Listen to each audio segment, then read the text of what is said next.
Japa if you can, presidency tells Nigerians. Wow. This Japa syndrome, which is people leaving Nigeria in droves to countries abroad to find greener pasture and to live a better life, that is the Japa that has come to stay. It's a local parlance that means jettisoning Nigeria for a better lives abroad. For better lives abroad. So this title is saying, Japa if you can, presidency tells Nigerians. It means that this government does not even care about the brain drain that is worrying Nigerian system right now. So anything you can do, just do. It doesn't bother them anymore. This is unfortunate for a kind of government that we have. For a government that still wants the progress of his country, is now losing his own intellectuals to the foreign countries, and they don't bother. Now, wow. The presidency has urged Nigerians who are willing to leave the country for greener pastures to do so, saying the Japa trend has always been worrisome in the countries and not peculiar with President Muhammadu Buhari's administration. This was disclosed by Femi Adesina, special advisor to the president on media and publicity, in an interview with Channels TV on Sunday evening. This comes at the Nigerian Medical Association and this comes as the Nigerian Medical Association (NMA) and the Health Ministry have warned about the rising rate of Nigerian health workers leaving, which is causing a strain in Nigeria's healthcare value chain. Additional addressing the Japa trend, noted that despite data of more Nigerians skilled professionals leaving for the UK for the first time in 10 years, this is not the first time Nigerians have left. He said the average Nigerian has always wanted to leave, and it is not just in Nigeria. In most countries, they always believe the grass is greener out there. The truth is that if you have an opportunity to better your life, there is nothing wrong with it. But you can't now say because people are leaving, there is a sign something is fundamentally wrong. There are Nigerians who would never leave, citing that for every person that leaves, there are hundreds that want to stay. On the Buhari administration's scorecard, he said he believes Buhari has fulfilled his promises to Nigerians, and there is no single president that can solve all the problems of a country. On security, he noted that Nigeria is safer than when Muhammadu Buhari assumed office, stating that when Buhari came, nobody was sure Nigeria could exist in 1 month. He came and took the battle to the insurgents. Then it became Hydra-headed through banditry. How many challenges can one administration confront? He asked. Can you imagine? Nigerian student visa approvals to the United Kingdom rose from 8,384 to 65,929 from the year ending 2019 to June 2022, a 686% increase, as Nigerian nationals saw the largest relative increase in sponsored study visa grants, nearly 8-fold increase, making them the third largest nationality in that country.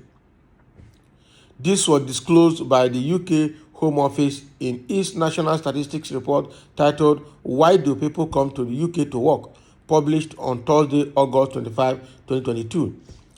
The report also added that India and China had 117,965 and 115,056 students as of June 2022, with a growth rate of 215% for India and -4% for China during the same period. So what Femi Adesina is saying here is that anybody that wants to go can go. And there's nothing wrong if people are leaving Nigeria for greener pastures abroad. Can you see people that say they want development of Nigeria? Rather than making Nigeria attractive, because you can't force people not to go out. That's correct. I agree with him on that. People who had wanted to leave will always leave, and some people will never go. Some don't want to go, and some want to go but don't have the opportunity. They can't afford it, so they won't go. They won't go out of the country. But the truth of the matter is that every nation will want to do everything to preserve his intellectuals, to preserve his skilled brain, to help develop the country. And how do they do that? By making their country, their nations more attractive than other competitive nations across the world. So if you really want your country to be developed, you want your town to be developed, what you do is you develop your place, develop your people, and make life more bearable and more attractive for them in that environment. Then they will not go anywhere. Because nobody wants to be a third-class citizen in another man's country. Actually, why Nigerians are living desperately in droves out of Nigeria is because life in Nigeria is killing destinies, destroying destinies. Graduates don't have jobs. Students can't graduate. All right? People who are working cannot have their salary. People that even have jobs. Businesses are folding. Security is worst. Energy is worst. Other infrastructures in Nigeria are zero. So life in Nigeria is like life in prison. Nigeria is an open prison. That is why people are living. So now, people have preferred to be third-class citizens abroad than to be first-class citizens in their own country and die of poverty, acute penury. That is why you see, and just take it, most Nigerians, over 95% or 99% of Nigerians who live for abroad legitimately, legally, actually succeed very well. Immediately your leg touches US, Canada, or UK, you start excelling immediately. Why? Because the environment is already established and help to develop people and give people a fair and neutral platform to try their popularity, try their strength, test themselves, and they succeed. And Nigerians being very resilient people, very tenacious people, ready to work until they succeed. It doesn't take them just blinking of the eye for them to just start succeeding in abroad. But the same people have been in Nigeria over the years, struggling every morning, every night. Go out and come back, not to follow somebody inside. And they never succeeded. So why would they not Japa? And now this Japa syndrome is obviously out of government control. They can't control it anymore. And this statement that Femi Adesina is making here on behalf of the presidency shows that they are tired, they have lost control of everything. And as Femi Adesina is coming here to tell us that there's nothing the government can do about it. It's not peculiar with President Buhari's regime, that people have always been living Nigeria before now. And has come here to tell us that the president has fulfilled all his promises to Nigerians and that there's no president that can solve the problem of a nation at once. How many will he solve? And he's not making reference to 2015 when he came to power, that Nigeria was at the brink of collapse. Nobody thought that anybody can live or could live in Nigeria within the first 1 month. But he took the war to the insurgents. Did Buhari take the war to the insurgent camp? When he could not manage the Boko Haram, he even said before he came to power that attack on Boko Haram is attack on the north. And that was why when he came in, he saw the Boko Haram, the Fulani herdsmen are his people, and so he failed to look at what they're doing. He looked the other way. And when people take up the arms to help themselves, to secure themselves in their own communities, you send the DSS, you send the defense headquarters, you send the military to go and protect the Fulanis at the expense of the community owners. That is exactly what Buhari did all through this tenure. And now, Femi Adesina, this is the problem we have. Technocrats and elites will be supporting an illiterate. Does it mean that they say things as if they're out of their senses, like they're drunk, or they're on drugs, or they're under spiritual spell? And right in their mind, though, they know that what they're saying is wrong, but they just close their eye and close their heart and just say it. If they take it, they take it. They don't take it, that is their own cup of tea. The likes of Lai Mohammed will come, a grandfather and a great-grandfather will come to the public TV and lie to everybody comfortably.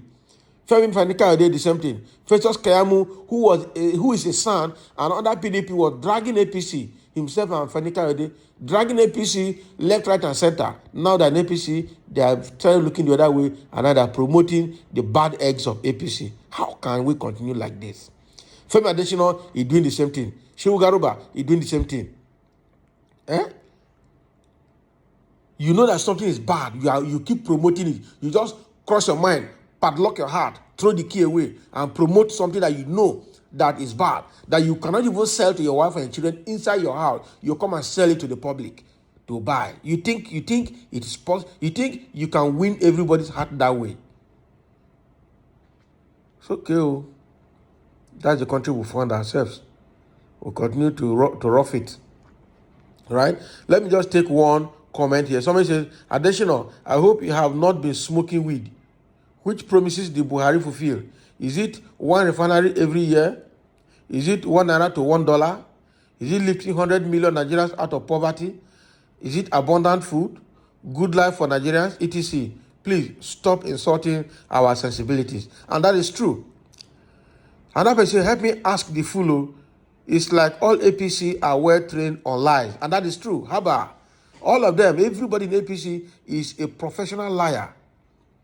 Don't worry, the truth will surface someday. His paymaster will soon leave office. Promise fulfilled. Cool. Yes, now, promise fulfilled. Call. So no problem now. Tell the APC, that's why they're fighting for Tinubu to enter so that they can continue this kind of lifestyle in Nigeria. But it will not work for them. It will not work for them. APC government has failed us completely. And that is true. APC government has failed us completely. So somebody say, what actually is happening in this country? Does the additional really know and feel what the poor masses are passing through every minute, every hour, every day, and every month? People are finding it so difficult to feed. There's nothing remarkable about security. There is kidnapping virtually everywhere. Yet you are telling us that President Buhari has delivered his promises. Mr. Additional, posterity will judge you, your master, and everyone that turned this country to a pauper country. Posterity will judge them. It's okay. So it's obvious that he's lying, and he knows he's lying, but because he want to play to APC gallery, and that's why he's saying what he's saying, because his paymasters have paid him, his pocket is full, he will finish and he will come back, and we will hear. These are people, when they were not in government, they talk like sense. Now they're in government, they have looked the other way, and they are promoting the evil they were condemning when they were not in government. God will judge all of them. So thank you for listening, and let's have your comments below.